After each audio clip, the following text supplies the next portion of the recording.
amazing, and they have been amazing, having to do with Russia and Ukraine. And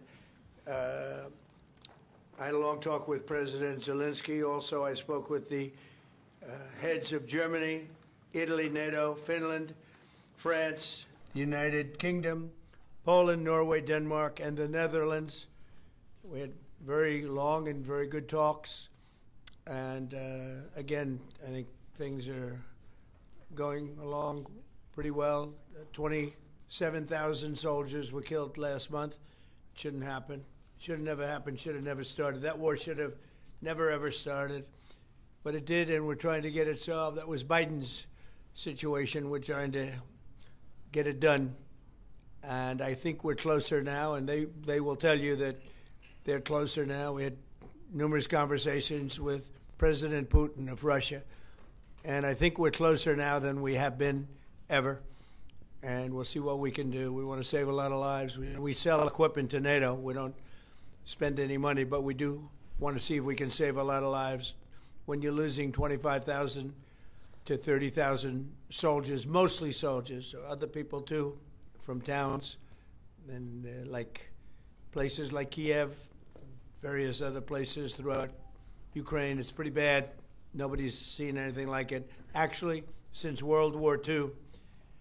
But we're getting closer. We're having tremendous support from European leaders. They want to get it ended also. And at this moment, Russia wants to get it. And the problem is they'll want to get it ended, and then all of a sudden they won't. And Ukraine will want to get it ended, and all of a sudden they won't. So we have to get them on the same page. But I think that's working along. Very good talk. On day one of my administration, I signed an executive order making it core mission of the United States military to protect and defend the homeland. And today, we're here to honor our military men and women for their central role in the protection of our border, something that I campaigned very, very strongly on. And they made me look really good. They were unbelievable. They made us all look good. I mean, we went from having millions of people pouring over our border to having none in the last 8 months, none. In a few moments, we'll officially recognize their service by awarding them the Mexican Border Defense Medal, which is a big deal.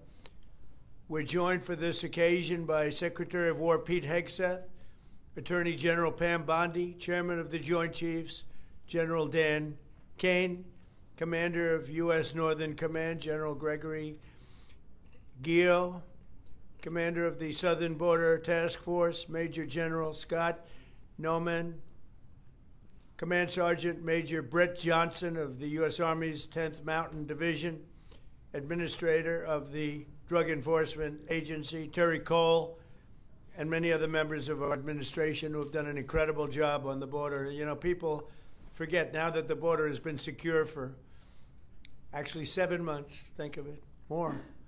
And they don't mention the border anymore. Nobody talks about the border. They talk about affordability, and we're the ones that are bringing the prices down. We were given the worst inflation in our country's history, and we're bringing the prices down. But the affordability is on the Democrats because they have made it unaffordable to be in this country, but we're bringing those prices down, and they're coming down quickly.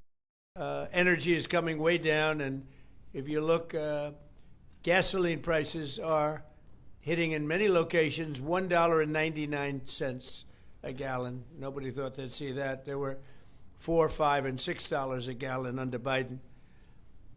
In the 4 years before I took office, our southern border was surrendered to criminals, drug cartels, human traffickers, and child smugglers. Our entire southwest border on the Mexican side, the physical control of cartels that are among the most violent entities nobody's ever seen anywhere on the planet, the most violent people on the planet. Remember when the Democrats and others, the radical left, used to say that the people they're allowing into our country, immigrants, are nice people. They're not violent like our people. Well, they make our people look like babies. These are some of the most violent criminals anywhere on earth from many countries, not just Venezuela. Venezuela emptied their jails into our country, but others have also. The Congo has. So many other countries have. And we don't put up with it. I have to say the drugs coming in by sea are down 94%. And we're trying to figure out who the other 6% are. But they're down 94%, and we're going to start hitting them on land, which is a lot easier to do, frankly. But these are a direct military threat to the United States of America. They're trying to drug out our country. And you can look throughout history. Look at China when they were loaded up with drugs. They were suffering greatly, and others were able to take them over. And other countries also. They're trying to drug out our country, and we're reversing it rapidly, actually. But with the help of our great service members, we've stopped the invasion in its tracks, and we're dismantling the cartels very rapidly. And they are being declared enemies of the United States of America. They have been so declared, legally declared. More than 25,000 warriors have served in this historic operation. It is indeed an incredible and historic operation. And we've never done anything so effectively, and we've had a lot of victories. They've spent night and day enduring scorching hot and bitter cold, and they've given up holidays and their weekends working with the officers of Customs and Border Protection. Our armed forces have already conducted nearly 13,000 patrols along the border, and today we give these great warriors the recognition that they have earned, and they have really earned it. The military component of our border security efforts is just the beginning. We're also designating the drug cartels as foreign terrorist organizations, a big deal from a legal standpoint and military standpoint.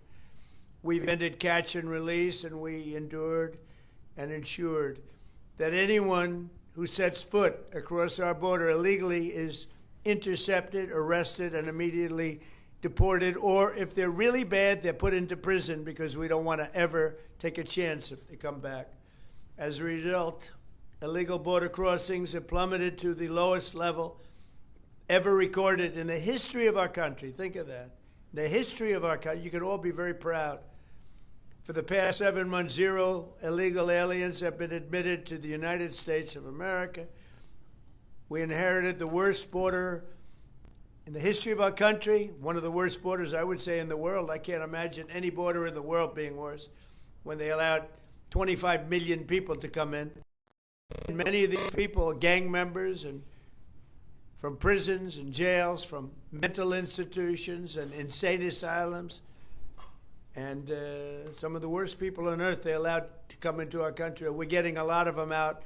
We've made a big dent. And the self-deportation is something nobody talks about, but literally millions of people are self-deporting because they don't want to be captured. Once they're captured, they don't have the chance to self-deport.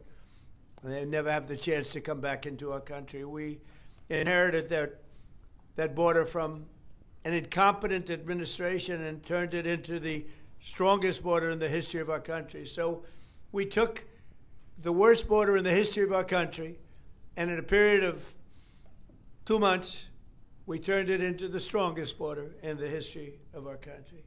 During this time, we've also achieved a 50% drop in the amount of fentanyl coming across the border, and China is working with us very closely on bringing down the number and the amount of fentanyl that's being shipped. You know, fentanyl is very bad when you mix it with certain ingredients, but it also is very important for medicine, for anesthesias, various other things. I want people to understand that. It's not made necessarily for bad. When it's mixed with certain things, it becomes bad. And that's what's taking place in Mexico. And we've got it down to a much lower number, not satisfactory, but it will be satisfactory soon. In May, we executed the largest fentanyl bust in the history of the U.S., seizing 3 million fentanyl pills all at one time. Think of that, 3 million pills. It's amounted to billions of dollars worth of drugs. And last month, we seized another 1.7 million fentanyl pills in the state of Colorado, the poorly run state of Colorado, with a governor who's incompetent. And frankly, with a governor that won't allow our wonderful Tina to come out of a jail, in a high-intensity jail, because she caught people cheating on an election, and they said she was cheating. She wasn't cheating. She went over, she looked at one of the election scams going on, and because she did that, they put her in jail for 9 years.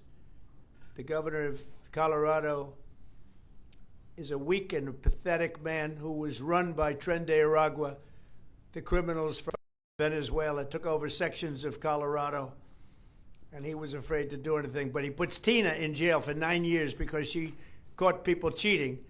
And when she walked over and got involved in it, they said she was cheating. She wasn't cheating. She caught people cheating on the election, 2020, along with a lot of other people that cheated on that election. You'll see that coming out more and more.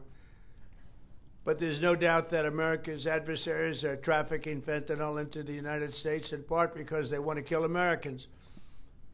If this were a war, that would be one of the worst wars. I believe they killed, over the last 5 or 6 years, per year, 200 to 300,000 people. You hear about 100,000, which is a lot of people, but the number's much higher than that. That's been proven.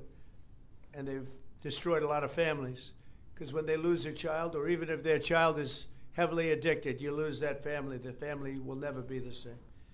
That's why today I'm taking one more step to protect Americans from the scourge of deadly fentanyl flooding into our country. With this historic executive order I will sign today, we're formally classifying fentanyl as a weapon of mass destruction, which is what it is. No bomb does what this is doing. 200 to 300,000 people die every year that we know of.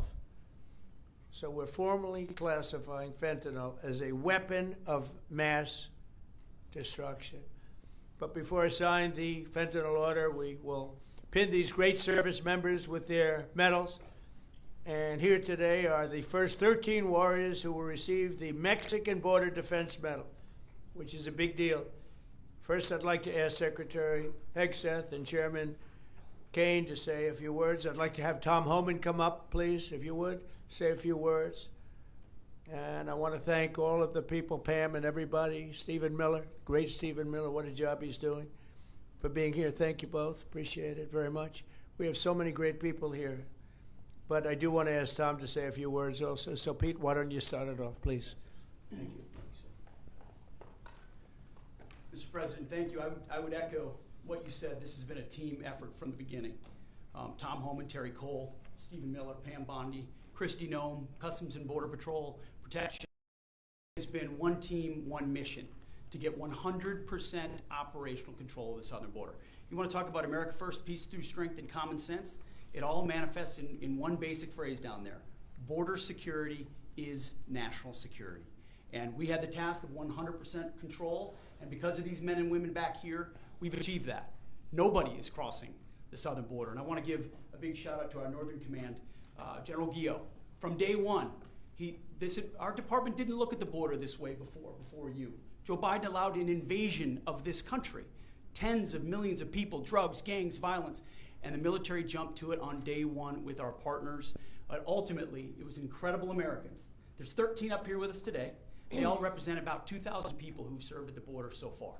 So 25,000 Americans qualify for this Mexican National Defense Border Medal that we're announcing today. And what's cool about this medal, it was actually first given out in 1918. So we're reviving an old medal that existed, was given to who defended the southern border. We found out about it. We used the exact same foundry with the exact same imagery, same color, same medal, same everything. So our men and women will be wearing that very same medal as Americans 100 years before who were asked to defend the sovereignty of our country. President Trump was elected to do that. You have done that, Mr. President. We're proud of this mission. We're proud to defend the American people. And pinning these is an example of how important it is to us. So thank you, Mr. President. Thank you very much. Thank you. Well, Mr. President, Mr. Secretary, I want to echo your thanks and gratitude for the Joint Force. I also want to highlight General Guillot, General Nauman, and Command Sergeant Major Johnson, but also leaders at every level that came together, not just in our Joint Force, but in the interagency. And I want to specifically highlight Border Patrol teammates and our Office of Air and Marine teammates who, when I went down to the southern border and visited, were right there next to the Joint Force. I also want to thank not just these 13 individuals, but the joint force that was also down there and your families who poured in to make this deployment possible on the southern border. And of course, this time of the year, I'm always thinking about our currently deployed forces who are out there around the world doing our nation's business, and of course our fallen and their families who show us what courage and tenacity really are as they move forward after the loss of a service member. So thank you, Mr. President. Thank you, Mr. Secretary. Tom, please.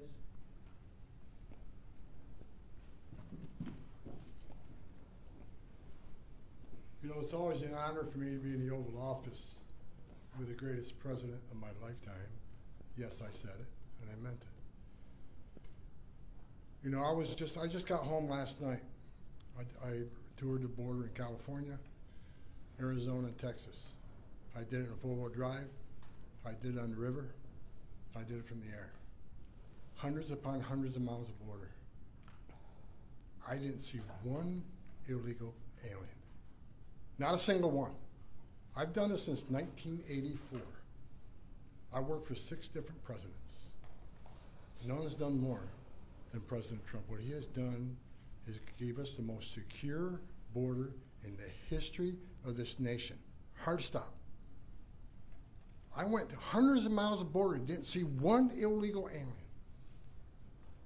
Incredible, considering the Biden administration, we had 10, 12,000 a day, most released in the United States. I'm proud to be with these patriots behind me. I'm already proud to be in the Oval Office of the President, but being with these heroes, I met some of these soldiers down on the border. And actually, a shout out to got some 10th Mountain Division here, so Lee Stefanik, Claudia Tennant, we all love Fort Drum and the 10th Mountain. So look, this is a game changer. I want to make something perfectly clear, because we get attacked all the time being inhumane. The Biden administration is much more humane. It's a bunch of crap. Because there's been studies done that 31% of women that make that journey cartels get sexually assaulted. They get raped. And not just the women, children too. I've done numerous investigations in that. Sex trafficking was historic highs with that.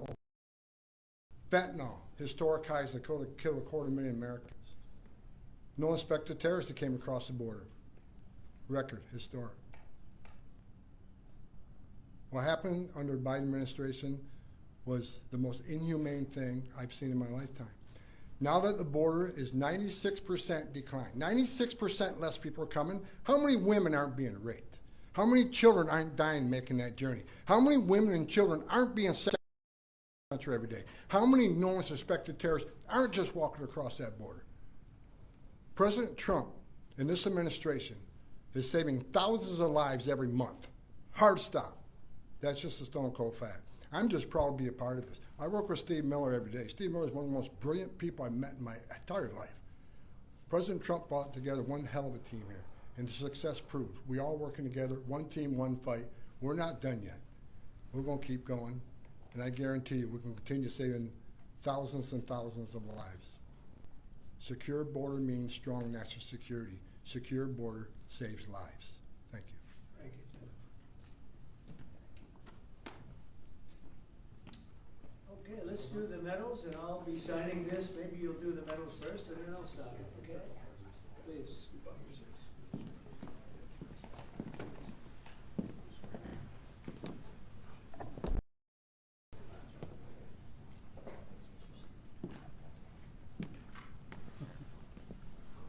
Nice medal. It's not bad.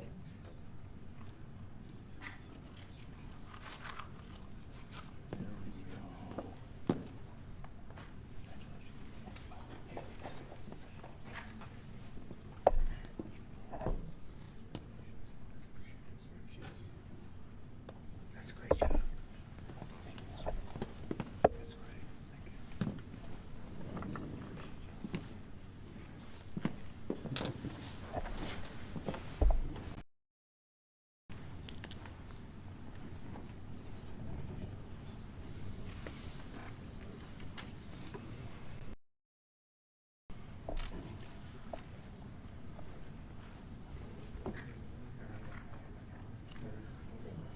Great job. Great job, Thomas.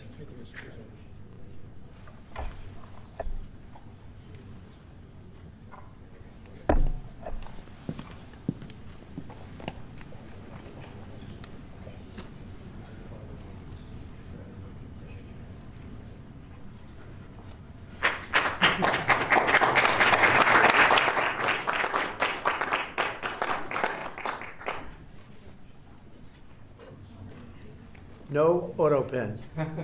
None, ever. We don't like auto pens, right? We don't like auto pens. How about gathering around me, and we'll hold this up. Congratulations, that's an amazing job. Come on around, come on around. Let's take a good picture.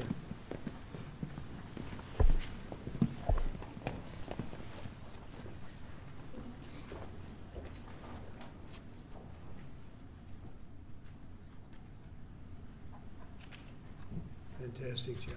You guys, fantastic job. Thank you very much. Great job. Thank you, Mr. President. Great job. What you've done is unprecedented. How about holding that up? You guys hold it up. Nice. Hold it up high. You deserve it more than me.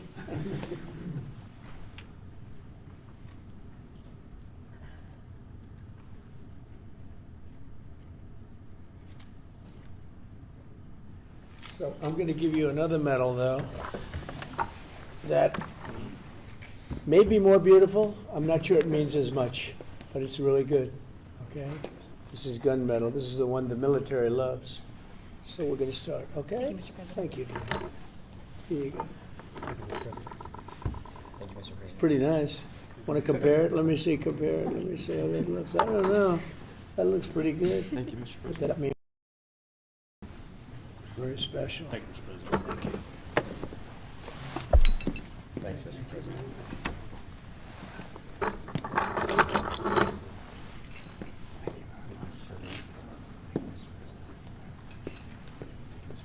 What you can do tied around your neck. Just a nice ribbon. I think you'll like it. It's special. We don't give them to many people. Thank you, Mr. President. Thank you, Mr. President. Come on over here. Come here. Look at this guy. It's the man who made it happen. That's 4 sides up big. That means a lot up there.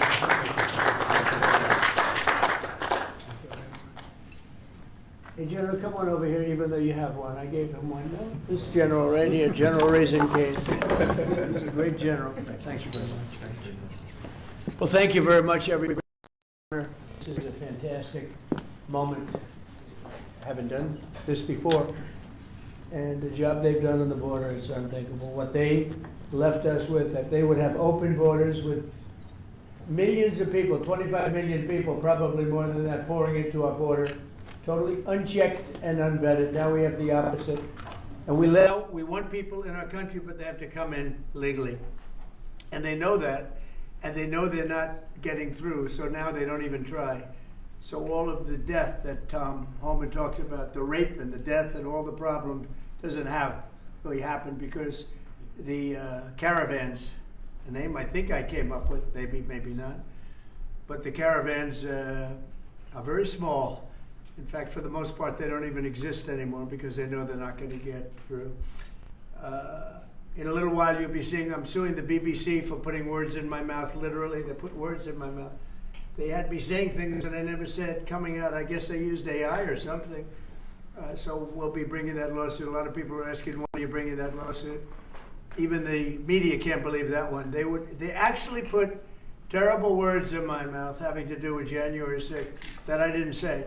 And the beautiful words that I said, right? The beautiful words, talking about patriotism and all of the good things that I said, they didn't say that, but they put terrible words. They actually have me speaking with words that I never said, and they got caught because I believe somebody at BBC said, this is so bad, it has to be reported. That's called fake news. So we'll be filing that suit probably this afternoon or tomorrow morning. I want to thank all of you for being here. If you have any questions, I guess you could ask, but this is really a day of celebration for these people. The job they've done is really unprecedented. So go ahead. I'm Brown New to President. Do you know what the motive of the shooter was? Is it was it a targeted attack? That's moving along now, and we don't. And we're going to see what happens. Hopefully, they're going to capture this animal. Hopefully, they're going to capture. Has Kash Patel told you why it's been so difficult for the FBI to identify who the shooter is? Well, it's always difficult. So far, we've done a very good job of doing it. With Charlie, with the various times this has happened, they've done it in pretty much record time. But you really have to ask the school a little bit more about that, because this was a school problem. They had their own guards, they had their own police, they had their own everything, but you'd have to ask that question really to the school, not to the FBI. We came in after the fact, and the FBI will do a good job, but they came in after the fact. Do you know if it was targeted, Mr. President? No, they don't know that yet, no. Sir, on the issue of drugs, is it accurate that you are considering an executive order to reclassify marijuana under the control? We are substance? considering that, yeah. Okay, are you planning? Because a lot of people want to see it, the reclassification, because it leads to tremendous amounts of research that can't be done unless you reclassify. So we are looking at that very strongly. Mr. President? Mr. President, Katie? is it true that the reports that you rebuked the Israeli Prime Minister, Please? are the reports that you rebuked the Israeli Prime Minister for the hit on the Hamas general true? And is Israel undermining your efforts to be a peacemaker? No, Israel and I have gotten along very well. My relationship with Bibi Netanyahu has been obviously a very good one. Look, we took out Iran. We wiped out, with that plane right there, we wiped out the B-2 bomber. We wiped out the Iran nuclear threat. And because of that, we were able to make peace in the Middle East. No, we've had a very good relationship with Israel. We actually have a very good relationship with just about everybody in the Middle East. But was that a violation of the ceasefire, the strike on the Hamas general? We're going to have to, we're looking into that. Mr. President? Mr. President? On the Syria ambush of U.S. forces, do you still have confidence in the Syrian president? I do. I mean, this had nothing to do with him. This is a part of Syria that they really don't have much control over. And it was a surprise. He feels very badly about it. He's working on it. He's a strong man. And no, this had nothing to do with the Syrian government. This had to do with ISIS. Mr. President? As a response, they'll be hit hard, yeah. Javier Negre, Real America's Voice en Español. First of all, thanks for honoring Thank these you. heroes. The communists have lost Chile. The pro-Trump candidate, José Antonio Caz, won the elections. Do you think this right-wing wave in the Spanish world is due to your influence? Well, we just had a good one in Honduras, as you know. Had a great election there. I endorsed somebody that was not leading, and he won the election. And we had a good one just a couple of hours ago, I found out, in Chile. The person I endorsed, who was not leading, ended up winning quite easily. So I look forward to paying my respects to him. I hear he's a very good person. Mr. President, Thank you, Mr. President. This year you fired Democrats from a number of federal agencies. And now going into 2026, there are some key regulators like the SEC, the CFTC that are going to have zero Democrats. Do you plan to appoint Democrats to fill those empty spots, or do you think that federal agencies shouldn't have Democrat commissioners? Well, do you think they would be appointing Republicans if it were up to them? So, we'll look at it. Look, we want to be fair, but typically they're not appointing Republicans. So you're asking me the question whether or not I'd appoint Democrats. But there are certain areas that we do look at, and there are certain areas that we do share power. And I'm open to that, please. Mr. President, a number of Republicans have denounced your statement on Truth Social after the murder of Rob Reiner. Do you stand by that post? Well, I wasn't a fan of his at all. He was a deranged person as far as Trump is concerned. He said he knew it was false. In fact, it's the exact opposite, that I was a friend of Russia, controlled by Russia. It was the Russia hoax. He was one of the people behind it. I think he hurt himself in career-wise. So he became like a deranged person, Trump derangement syndrome. So I was not a fan of Rob Reiner at all in any way, shape, or form. I thought he was very bad for our country, yeah. On blue slips, Mr. President, Leader Thune doesn't seem like he wants to get rid of blue slips. Will there be consequences for the Senate if they Well, I think they should get rid of blue slips, because a Republican president, I am unable to put anybody in office having to do with U.S. attorneys or having to do with judges. In other words, if you have one, not two, you don't need two, just one. If you have one Democrat senator, where we have a lot of them, you have one Democrat senator in a state, it is not possible to appoint, because of blue slips, a judge. It's not possible to appoint a U.S. attorney. You see that happening. And I think it's a disgrace. I think blue slips are a disgrace. They've long since I mean, they should not be relevant anymore. This is a different world than it was 15, 20 years ago. You know, that was a gentleman and gentlewoman world. This is a little bit different, unfortunately. Yeah, please. Mr. President, what do you want to see Congress do this week as it relates to health care and the expiring ACA? Yeah, that's a good question. I'd like to see the people get the money. I'd like to see all of the money that's going to the Democrat insurance companies. You know, the insurance companies are making a fortune. They're up 1,700% and more. And they're taking in hundreds and hundreds and hundreds of billions of dollars, even trillions of dollars. And Obamacare gives you terrible health care. Just so you understand, Obamacare was set up, and I said it right from the beginning, for the benefit of the health insurance companies, of the insurance companies. They're making billions and billions of dollars. Their stock is through the roof. I don't want to give them anything. I want all money going to the people and let the people buy their own health care. It'll be unbelievable.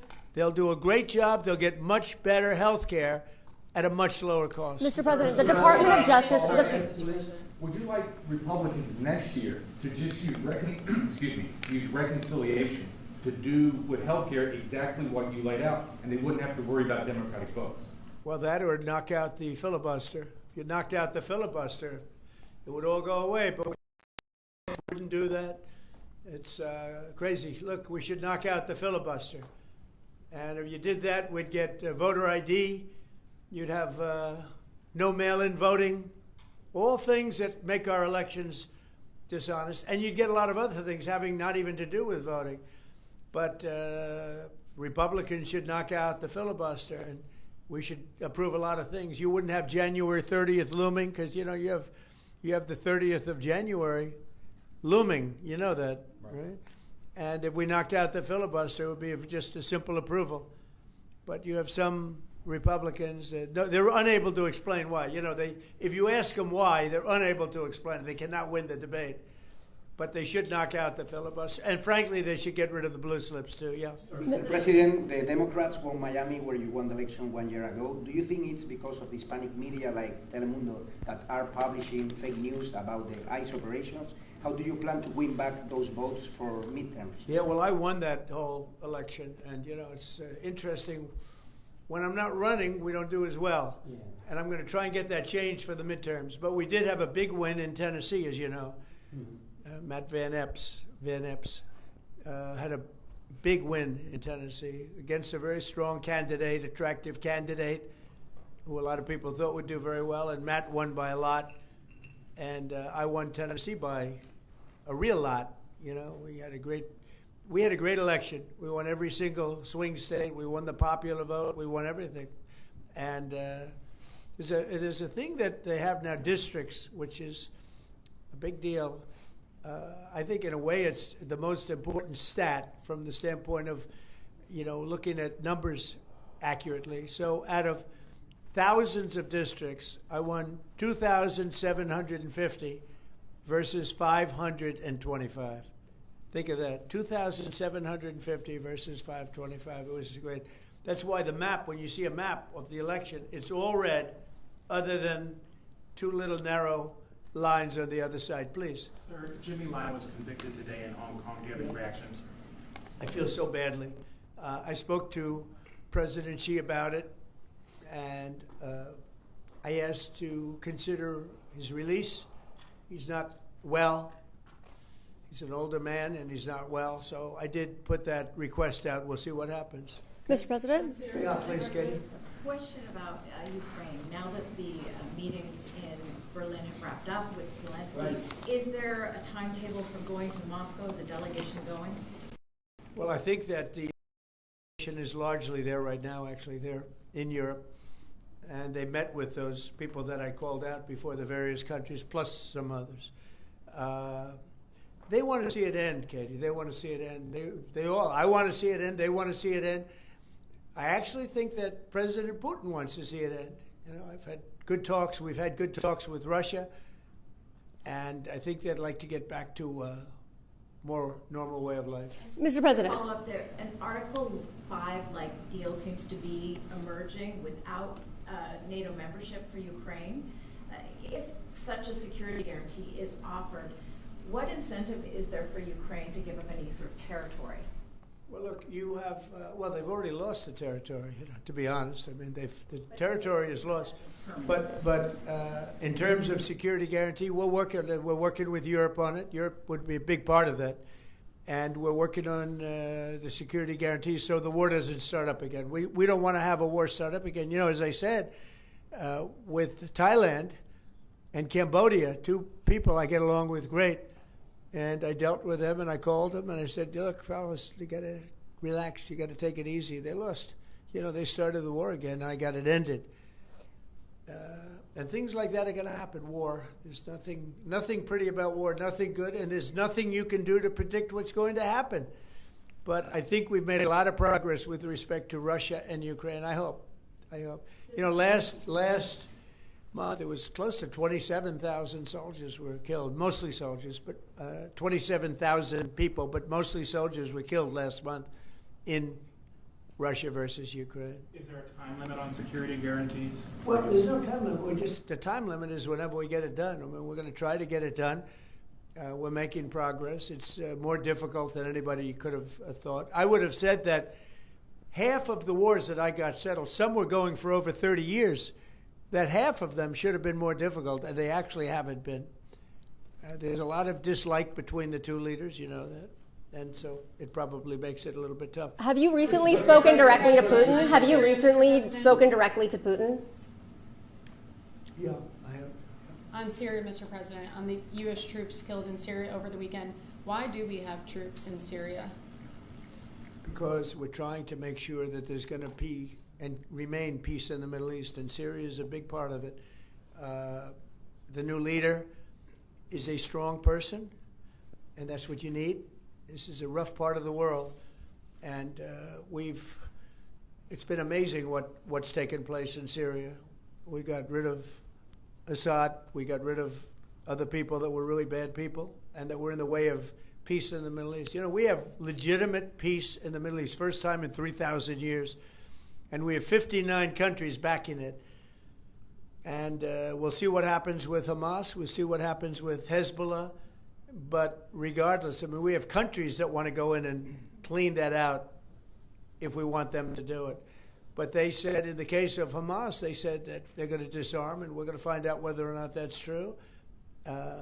Hezbollah in Lebanon has been a problem. We'll see what happens there. But there is legitimate large-scale peace in the Middle East. And if there weren't, we wouldn't have been able to make all of those deals that we made with those countries. They would have never been able to do that. If, for instance, if we didn't, with that B-2 bomber right there on the desk, if we didn't, of which we just ordered a lot more of the newer version, totally stealth. They could not see it. They knew it was coming. They had no idea where it was. It was pretty amazing, actually.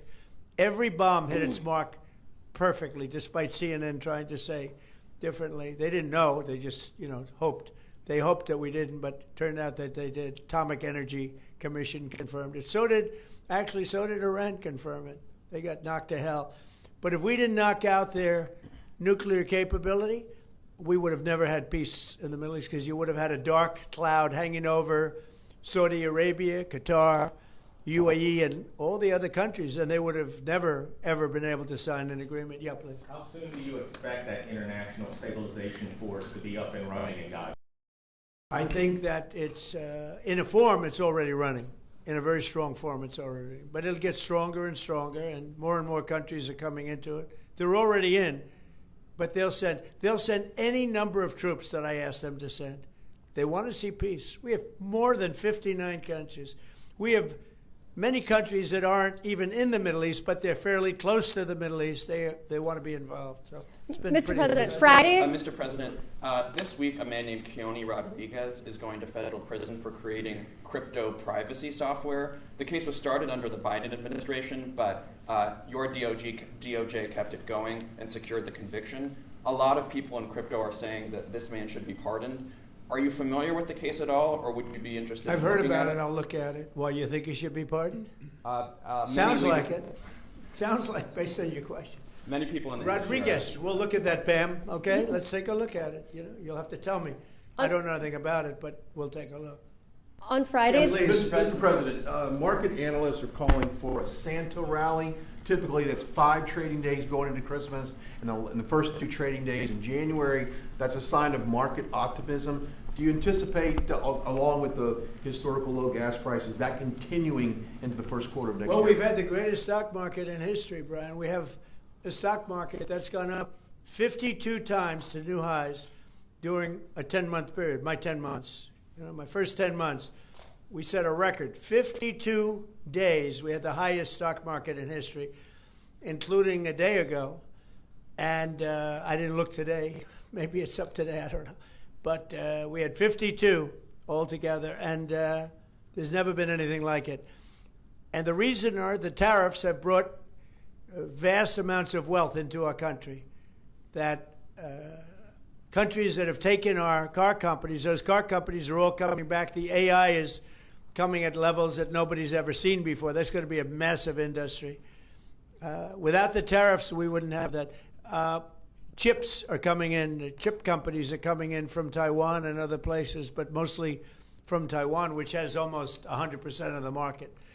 And we're now making chips. And we're not paying anything. It's not the CHIPS Act where they give billions of dollars to companies and then they just take the money and they run. That was under Biden.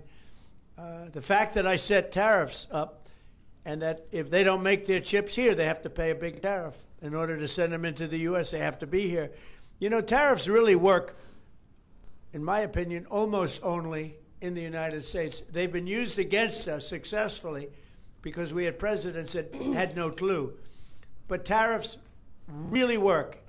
We have taken in hundreds of billions of dollars with tariffs, and more importantly, we've taken in countries and companies where, and even countries have sent their car-making people into the United States in order to avoid paying tariffs. And they'll build a plant and they'll hire our people to make the cars.